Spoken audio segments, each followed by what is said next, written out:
Hello everyone. Six problem link list topic में हम देखेंगे question add two numbers. Before that we have completed these many topics. हम link list में थोड़ा ज़्यादा प्रायोरिटी, लिंक लिस्ट पर ज़्यादा प्रायोरिटी दे रहे हैं क्योंकि ये इवेंचुअली ट्री में आपको हेल्प करेगा। And I can for sure से कि अगर आप इस ऐसे क्वेश्चंस को थोड़ा टाइम दे के सॉल्व करते हैं देन आपको ट्री के भी कॉन्सेप्ट बहुत इजी लगने लगेंगे, जो कि हम इसके बाद एक नेक्स्ट टॉपिक में हम देखेंगे ट्री के questions. But before that let's just अच्छे से अंडरस्टैंड करते हैं कि क्या है क्वेश्चन, कैसे टू सॉल्व करना है इसे। ठीक है, बेसिकली क्वेश्चंस लॉजिकल एस्पेक्ट से ज़्यादा डिफिकल्ट नहीं होने वाला है, लॉजिकली इजी होने वाला है। But the typical part is how to handle the pointers and the linked list concepts ठीक है। इसीलिए क्वेश्चंस थोड़े चैलेंजिंग हो जाते हैं, मीडियम टैग्ड इसीलिए है। क्वेश्चन कह रहा है कि are given two non empty link list representing two non negative integers. Non negative मतलब पॉजिटिव या zero. The digits are stored in reverse order. Each of the nodes contains a single digit. Add the two numbers and return the same as a linked list. You may assume the two numbers do not contain any leading zeros except the number zero itself. ठीक है, इसने क्या बोला कि कुछ कुछ points लिखे हुए हैं कि नंबर है n1, नंबर है n2, इसे रिवर्स ऑर्डर में आपको लिंक लिस्ट में गिवन है, जिसमें कि each node has a one digit number only. अब क्या कह रहा है कि लीडिंग जीरो आपको नहीं देखने को मिलेगा। अब इसका क्या मतलब हुआ? फॉर एग्जाम्पल लेट्स से कि एक नंबर है 123, दूसरा नंबर है 479। तो आपको नोड ऐसे फॉर्मेट में गिवन होगा 3 देन 2 देन 1 देन ऑब्वियसली नल। ठीक है, सिमिलरली यहां पे कैसे गिवन होगा? 9 देन 7 देन 4 देन नल। ठीक है, एंड इसके बाद कैसा होगा हमारा अरेंजमेंट्स? इसने बोला कि ईच डिजिट्स ऐसे आपको ऐसे कभी नहीं देखने को मिलेगा कि 97 एंड देन 4, ऐसा नहीं मिलेगा आपको। सिंगुलर डिजिट्स में ही आपको नंबर्स मिलेंगे। Important one here is also कि आपको अगर नंबर 479 है तो कभी ऐसे भी नहीं दिया गया होगा, मतलब कि आपको 479 मतलब 4 ही 79 दिया गया होगा, ऐसे इनवैलिड नंबर्स नहीं दिया गया होगा। मतलब इनवैलिड इन द सेंस कि प्रीवियसली जीरो लगा के ऐसे कंफ्यूजिंग चीजें नहीं दी गई होगी। ठीक है, जैसे यहाँ पे नंबर क्या था? यहाँ पे नंबर था 243 मतलब 342। सेकंड वन वाज 564 मतलब 465। So eventually the answer was 5 to 7 6 4 10 carry आ गया 1 4 3 7 8 807। देन आपको रिटर्न करना पड़ेगा 708। ठीक है, ऐसे। अब इसमें और क्या दिया गया है कि नोड कितने हो सकते हैं? एटमेस 100 नोड हो सकते हैं। नोड की वैल्यू 0 से 9, ऑब्वियसली आपको ही पता ही है, डिजिट सिंगुलर डिजिट 0 से 9 तक की जा सकता है। It is guaranteed that doesn't have any leading zeros, मतलब 047 ऐसे का आपको नहीं मिलेगा। ठीक है, अब इसके साथ अगर मैं आपको बोलूं कि ये तो बेसिकली ऐसे ही कुछ है कि आपको एक नंबर दे दिया गया 1 to 9 एंड 3 to 347, तो आपको क्या करना है? बस इतना प्लस एडिशन का कॉन्सेप्ट आपको आना चाहिए कि 9 7 16 कैरी 1 आ गया, 6 यहाँ पे लिख दिया आपने, 4 to 6 1 7 यहाँ पे लिख दिया। लेट्स से कि ये भी 9 है, 9 3 2 12 हो गया। यहाँ पे कैरी, यहाँ पे कुछ नहीं, तो 0 + 1 दैट इज 1। आपको एडिशन अगर आता है तो लॉजिक यही इंप्लीमेंट होने वाला है। But how are we going to perform this in the link list? हम भी लिंक लिस्ट में क्या करेंगे, यहाँ पे एक नोड H1 रहेगा, एक नोड H2 पे रहेगा। हम दोनों का सम लेके कैरी अगर रह रहा है, कैरी या तो 1 होगा या फिर 0 होगा, क्योंकि एटमैक्स एक नोड पे 9 हो सकता है, अगले पे एटमैक्स 9 हो सकता है, तो 18 इन टोटल बनेगा, तो कैरी एटमैक्स 1 ही जा सकता है। कैरी कभी यहाँ पे ग्रेटर देन 1 जा ही नहीं सकता, और जाने का सोचने का भी टेंशन लेने की जरूरत भी नहीं है। ठीक है, तो आप ऐसे क्या करोगे? आप 2 4 3 को ऐसे देखा, मान लो कि 2, यहाँ पे मान लो 7, यहाँ पे से 4, एंड यहाँ पे आपने क्या देखा 9, and let's say 8, let's say 6, ऐसा आपको गिवन है। ठीक है, तो आप क्या करोगे कि आप बोलोगे कि भाई कैरी करेंटली तो 0 है, कैरी 0 है, 9 to 11 हुआ।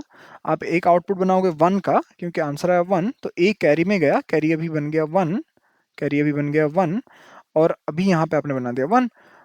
ठीक है, अब 8 7 15 + 1 16, 16 मतलब कैरी फिर से 1, और यहाँ पे आ गया आपका 6। ठीक है, अब फिर देखोगे 6 4 10, कैरी 1 है, 11 आ गया आउटपुट आपका 11 मतलब 1 अगेन। अब आप देखोगे कि कैरी 1 बच गया, कैरी 1 बच गया। बट आपके जो नोड्स हैं वो खत्म हो गए, आपके दोनों ही नोड्स खत्म हो गए, तो आप इवेंचुअली क्या करोगे, अनदर नोड 1 एक बनाओगे, इसके एंड में जोड़ोगे। अब वैसे भी अगर आप अलग करके देखते कि 274 का रिवर्स क्या होता, 472, this is the original number. Similarly यहाँ पे क्या होता, 689, तो आप अगर एड ऑन करते तो क्या आता, 9 to 11, 1 कैरी में आ गया, 8 7 15 प्लस 1 16, एंड 1 यहाँ पे ऊपर फिर से 4 6 10 1 11, तो यही आता, और इसी को ही हमने रिवर्स ऑर्डर में लिखा है, दैट इज 1 6 1 एंड 1। ठीक है, इस ऑर्डर में देना है। और कुछ कुछ एज केसेस कहाँ पे बन सकता है, जैसे मान लो कि यहाँ पे 98 है, यहाँ पे 1 2 एंड 3 है, तो मतलब नंबर आपका 321 और 89 है। तो आप कैसे करते, 9 1 अगेन 10, क्या होता, 10 10 11 देंगे 4, ऐसा होता है ना। बट आप यहाँ पे क्या करोगे, H1 आपका यहाँ पे होगा, H2 यहाँ पे होगा, इन दोनों का सम करने के बाद आपका कैरी जो होगा वो 1 होगा, जो नोड पे वैल्यू रहेगी दैट इज 0, क्योंकि 9 + 1 10 है ना। यहाँ पे देखोगे 8 8 + 2 10, कैरी की वैल्यू 1, तो ये आ गया +11, मतलब यहाँ पे एक रहेगा, कैरी में एक रहेगा। अब यहाँ पे देखोगे कि भाई यार यहाँ पे तो है ही नहीं, नल है। वैसे ही आगे मान लो यहाँ पे और एक 4 है, तो नल नल के साथ तो कंपैरिजन करेंगे नहीं, तो हम इन्हें छोड़ के इंडिविजुअली इसी नोड पे बस ट्रावर्स करेंगे। जो नल हो गया उसे छोड़ देंगे, जो नॉट नल है, जो नॉट नल है उस पर ट्रावर्स करेंगे। मतलब H2 हमारा 3 पे रहेगा, 3 कैरी की वैल्यू 1 है, 3 + 1 4 आएगा। देन हम देखेंगे 4 है अगेन, 4 की वैल्यू 4 रहेगी, है ना। ऐसे हम सिंपल जो नॉट नल वाले हैं नोड्स, उन पे ट्रावर्स करेंगे, उनसे उनका सम करेंगे, और जो भी कैरी फॉरवर्ड जाएगा उससे कैरी करके नेक्स्ट समेशन में ऐड कराएंगे। ठीक है, इसका जो भी कोड है अभी हम देखने वाले हैं, थोड़ा सा पेशेंटफुली आपको देखना है, ऐसे पैनिक नहीं करने का, इधर उधर नहीं सोचने का, ज़्यादा टेंशन नहीं लेने का। ठीक है, जस्ट गिव मी 1 मोमेंट।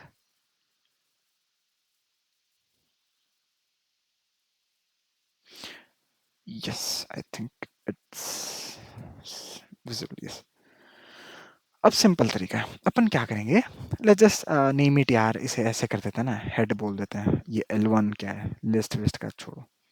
ठीक है, for the timing let's just say कि this is head and this is head 2। ठीक है, अब मैं क्या कह रहा हूँ कि भाई देखो, मेरे को जो भी आंसर आना है मैं एक आंसर में स्टोर करा दूंगा, आंसर शुड बी नल। और जो है मेरा जो ये जो हेड पे है, हेड 1 हेड 2, इन्हें मैं ट्रावर्स कराना चाहता हूँ। तो ट्रावर्स कराने के लिए मैं बिना कुछ चेक चेक किए, लेट्स से कि यार इसे H कर देते हैं ना, H1 एंड H2। अब इन पे ट्रावर्स करते टाइम जो भी आंसर आएगा, ऐसे मेरे जो आंसर में स्टोर होएगा, लेट्स से 1 2 3 4 4, मतलब ऐसे कुछ मेरा लिस्ट बन रहा होगा, बट मेरा ये जो आंसर है that would be acting as a head. But यहाँ पे आगे बढ़ने के लिए भी तो मुझे एक चाहिए, तो मैं क्या करूंगा, अगेन अनदर पॉइंटर लूंगा that should be also initialized as null. ठीक है, अब मैं क्या करूंगा कि एक कैरी वैल्यू लूंगा, that is the global variable, globally लिया हुआ है, to carry forward the previous sum carry. ठीक है, प्रीवियस सम कैरी। बस अब मैं क्या कर रहा हूँ, जब तक हेड H1 नल नहीं है एंड जब तक H2 नल नहीं है, मैं क्या करूंगा, यहाँ पे सम निकालूंगा, that should be H1 val plus H2 val, और प्रीवियसली जो भी कैरी आया होगा, इनिशियली कैरी 0 था तो 0 आया होगा, है ना। अब मैं बोलूंगा कि देखो नंबर कुछ ऐसा आ सकता है, 17 या फिर 18 या फिर 9, ऐसा कुछ, बट मुझे यूनिट नंबर चाहिए। यूनिट प्लेस पे डिजिट क्या है, that digit I can get from taking the modulus 10 of the sum variable, है ना। तो मैं क्या करूंगा, इंट यूनिट में सम मॉड्यूलस 10 करूंगा। इसके बाद मैं क्या करूंगा, एक नया नोड बनाऊंगा जिसपे यूनिट की वैल्यू पास करूंगा। अब नया नोड कैसे बनाते हैं, सी प्लस प्लस में नया नोड के लिए आपको ऐसे करना है, न्यू कीवर्ड को कॉल करना है। उस न्यू कीवर्ड क्या करता है, आपके जो नेक्स्ट जो भी पैरामीटर रहेगा उतने साइज का वो मेमोरी एलोकेट करा देता है आपके रैम से। लिस्ट नोड पे आप क्या पास करोगे, लिस्ट नोड से आप यूनिट वैल्यू पास करा दोगे। अब बोलोगे लिस्ट नोड फंक्शन कहाँ से आया, यहाँ पर अगर टॉप पे देखोगे, ये टॉप पे देखोगे, अगर डिफॉल्ट कंस्ट्रक्टर कॉल करोगे, these are nothing but the, अगर क्लास के नाम के साथ बराबर है, that means they are called the constructors, अगर मेंबर नेम बराबर है क्लास नेम के साथ, दे आर कॉल्ड कंस्ट्रक्टर्स। ये है डिफॉल्ट कंस्ट्रक्टर जो कि इनिशियलाइज कर रहा है 0 के साथ। ये है स्पेसिफाइड कंस्ट्रक्टर जिसमें आप इंट x अगर पास करोगे तो वैल्यू x सेट हो जाएगा। हमारा कंसर्न बस इसी के साथ है, ठीक है। अब मैंने क्या करा, यूनिट सेट कर दिया। अगर कुछ नहीं है तो अभी नेक्स्ट इसका नल है, ठीक है। अब मैं क्या करूंगा, मैं चेक करूंगा अगर मेरा आंसर नल है, अगर मतलब ये पहला समेशन होगा, मतलब पहले वाले के केस में मैं न्यू नोड तो दे ही दूंगा आंसर को, एज वेल एज पॉइंटर को भी मैं न्यू नोड असाइन कर दूंगा। एल्स एल्स मैं क्या करूंगा, मतलब आंसर आ चुका है, पॉइंटर पे जो भी रहेगा उस उसको नेक्स्ट कैरी फॉरवर्ड करना है। तो मैं बोलूंगा पॉइंटर जो था उसके नेक्स्ट में आप न्यू नोड असाइन करो एंड पॉइंटर को पॉइंटर का नेक्स्ट कर दो, या फिर आप ऐसे भी कर सकते हो, pointer is equal to new node. अब जो भी नेक्स्ट फर्दर आएगा इसके नेक्स्ट में असाइन हो जाएगा, समझ रहे हो, ऐसे हम करते हुए जाएंगे। अब ये करने के बाद हमने एक चीज देखा, देखो सोचो करेंट सम जो है उसमें हमने कैरी प्लस कर दिया। अब मानो कि अब करंट जो सम था 9 + 9 और प्रीवियस का हाँ आई मीन कैरी 1 आ सकता है, तो 19 हुआ। अब सोचो, अब सोचो कि मान लो 1 + 2 था और कैरी कैरी वहां पे 1 आया था, ठीक है। अब कैरी 1 था इसीलिए हमने ऐड करा दिया, आउटपुट आया 4। अब नेक्स्ट सम में कैरी की क्या वैल्यू मैं 1 लेके जाऊंगा, कैरी की वैल्यू क्या मैं 1 लेके जाऊंगा क्या इसका, नहीं। अब इसके लिए मैं क्या करूंगा, कैरी को अपडेट करेंगे। कैरी को कैसे अपडेट करेंगे, हम सम डिवाइड बाय 10 करेंगे, मतलब डेसिमल प्लेस में जो भी नंबर होगा, अगर वो 4 है, अगर 4 होगा तो divide by 10 will be giving me 0। Otherwise अगर 18 जैसा कुछ नंबर है, divide by 10 will give me 1। तो कैरी मैंने यहाँ पे अपडेट कर दिया। और क्या करने की जरूरत है, और फिलहाल तो कुछ दिख नहीं रहा, मैं अपने हेड को h1 को h1 नेक्स्ट असाइन कर दूंगा, h2 को h2 के नेक्स्ट से असाइन कर दूंगा। ऐसे करते हुए मैं आगे चला जाऊंगा। अब यहाँ पे क्या मैं कह सकता हूँ डायरेक्टली रिटर्न आंसर कर दो, क्या ये मैं कह सकता हूँ, बट नहीं। मतलब अगर आप देखो तो हमारे पास अभी भी 2 एज केसेस हैंडल करने बाकी हुए। एज केस 1 की अभी इस स्टेज में अगर आप आ चुके हो, मतलब ईदर h1 और h2 are has been exhausted. मतलब आपका ऐसा कुछ होगा, H1 में 1 2 3, whereas H2 में सिर्फ 1 या 2 ऐसा कुछ होगा। अब इस केस में आपके 2 पॉइंटर तो चलेंगे नहीं फॉर एवर, ये एग्जॉस्ट कर जाएगा। अब जिस पॉइंट पे ये एग्जॉस्ट करेगा उस पॉइंट पे हम H1 पे के 2 पे होंगे। तो इसके लिए हमें इन्हें प्रोसेस करने के लिए हम क्या करेंगे, एक प्रोसेस रेस्ट सेक्शन करके एक फंक्शन बनाएंगे, रेस्ट सेक्शन करके एक फंक्शन बनाएंगे। क्योंकि या तो आप प्रोसेस रेस्ट सेक्शन फंक्शन बनाओ या फिर H1 H2 दोनों के लिए लिखो। इसीलिए मैं बचने के लिए क्या करूंगा, H1 भेज दूंगा, answer will be my head, but answer, हाँ आंसर विल बी, आंसर की भेजने की जरूरत नहीं है। मैं इसमें क्या भेजूंगा, पॉइंटर पीटीआर भेज दूंगा और कैरी भेज दूंगा। ये क्यों कर रहा हूं मैं, अब देखो जो भी 2 बच गया होगा, या फिर इसमें शायद बचा होगा, इसमें एग्जॉस्ट हो गया होगा, कुछ भी केस हो सकता है ना, कुछ भी केसेस हो सकता है। जो भी बचा हुआ होगा उसको प्रोसेस करने के लिए मैं ये word function process rest section करके एक फंक्शन बना रहा हूं, जिसमें लिस्ट नोड h1 आ रहा है, h1 आ रहा है, h हेड आ रहा है, ठीक है, हेड आ रहा है। आप बोलोगे आपको कैसे पता h1 आ रहा है, मैं बोलूँगा बिल्कुल सही बात है, मुझे नहीं पता, इसीलिए मैं क्या करूँगा, दोनों को ही कॉल कर दूंगा। दोनों को कॉल करने का मतलब क्या हुआ, दोनों का कॉल करने का मतलब ये हुआ कि मैं किसी एक वैलिड केस को तो हिट करूंगा ही करूंगा। अब उस कोई एक इनवैलिड केस भी आ जाएगा, कोई एक इनवैलिड केस अगर आ रहा है तो मैं उसके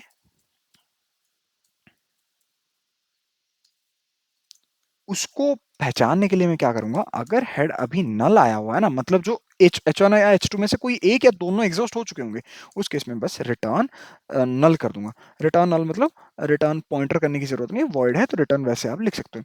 अब बोलोगे कि भाई आप यहाँ पे परसेंटेज क्यों ले रहे हो, मैं बोलूँ कि एक बात सोचो, कैरी मान लो 1 और 2 का सम होके 0 आया था, मतलब लेट्स से कि कैरी जो है 1, लेट्स से कि 9 और 9 और 9 था यहाँ पे, आप 2 था यहाँ पे, ठीक है।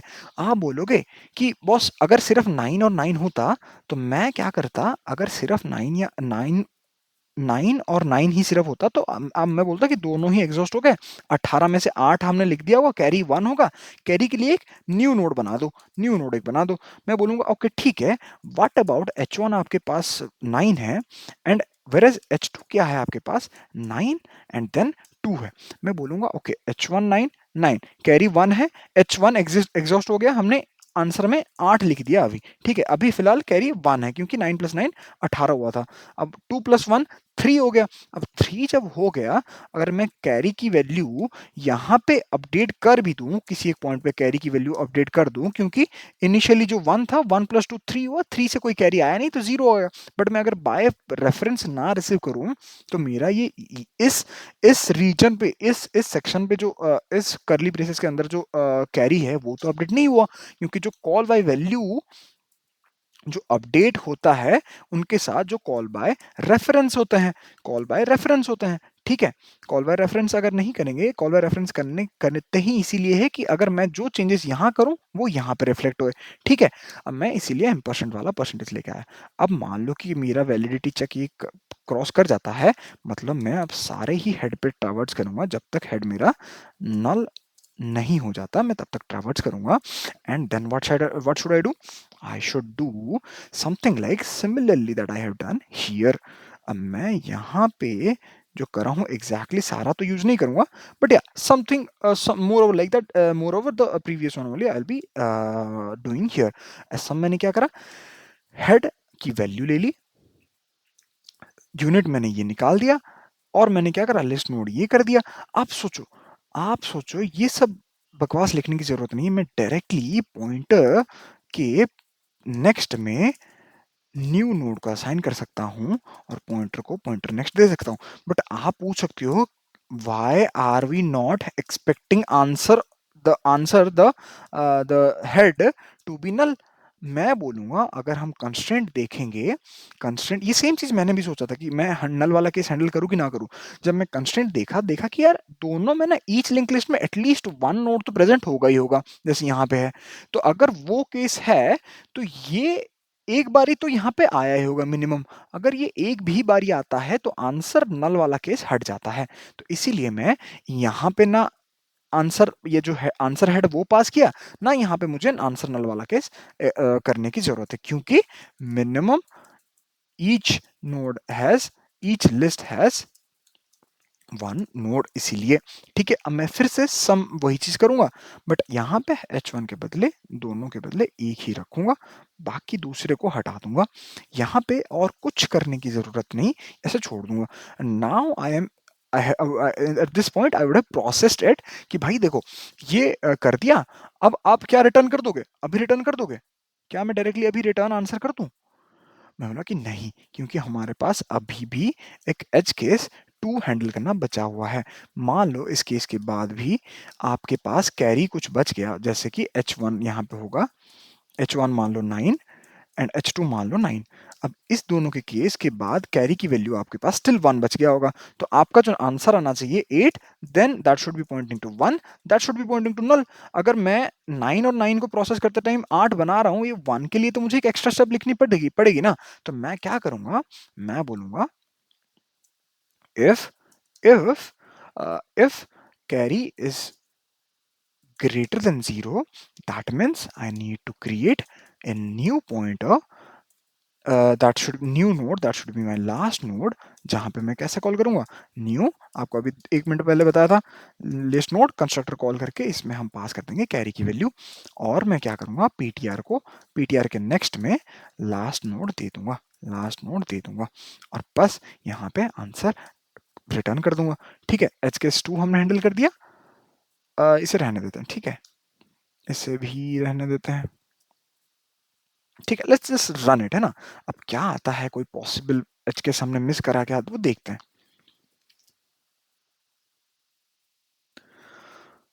Last node they are saying okay I need to assign to the next of the PTR. हाँ, अब देखो, अब हमने क्या करा, 9 9 के रेस्पेक्टिव में सब हमने कर दिया, ये 4 के लिए ये 4 प्रोसेस हुआ, और ये आ गया, एंड एंड में इन दोनों का इन दोनों का प्रोसेस होकर कैरी 1 बचा तो यहाँ आ गया। बट आप सोचोगे कि यार ये जो कैरी वन बचा होगा इनके साथ जो कैरी वन बचा था वो तो इन तीनों के साथ पहले मिलके 0 0 0 करता फिर वन आता जो कि यहाँ पर है, फिर ये आया क्यों नहीं है? तो आप एक चीज अगर डिबग करोगे तो हमने जो कैरी के साथ इशू एक्सपेक्ट करा था कि कैरी में यहाँ जो अपडेट होना है वो यहाँ रिफ्लेक्ट के लिए हमने एम्परसेंट से लिया, बाय रेफरेंस लिया, तो हमें ये भी तो अपडेट करना पड़ रहा है इस सेक्शन में। मतलब हमारा जो पॉइंटर पीटीआर है उसे अपडेट करने की जरूरत पड़ रही है। Although this is a pointer but we are only updating it, we are receiving kind of a value aspect यहाँ पे। और यहाँ पे अपडेट अगर यहाँ से जो हुई है अपडेट अगर आप इस प्रीवियस सेक्शन में रिफ्लेक्ट कराना चाहते हो, you need to receive it by reference here, receive it by reference here, मैंने एम्परसेंट लगाया बस। Now we should try rerunning it again. देखो अब चल गया, let's just submit the solution. See 100% accuracy 100% efficiency के साथ हमने सॉल्व कर दिया। अगर मतलब टाइम कॉम्प्लेक्सिटी की अगर बात सोचे तो हम इवेंचुअली H1 और H2 पे एक एक बारी ट्रैवर्स कर रहे हैं, that is taking linear time complexity n plus m time complexity. और स्पेस की अगर बात करें, स्पेस हम क्या कर रहे हैं, एक नया नोड बना रहे हैं। नया नोड में ना बना के एग्जिस्टिंग H1 या H2 को मैं बना सकता था, बट वो आपको समझने में मुश्किल होती कि भाई ये सारे केसेस हैंडल करने पड़ रहे हैं, ये एज केस बच गया, प्रीवियस बच गया, ये बच गया, फलानी चीजें थी। तो मैंने सोचा कि लेट्स जस्ट स्टिक कि हम टाइम कॉम्प्लेक्सिटी समझते हैं, लिंक लिस्ट समझते हैं, है ना। स्पेस हमारा ऑर्डर ऑफ एन एक्स्ट्रा लग गया, that's not an big deal. I hope you like the solution. अगर कहीं पर भी आपको डाउट आया, कहीं पर भी दिक्कत आया, please let me in the comment section. Till the next video, take care, bye bye.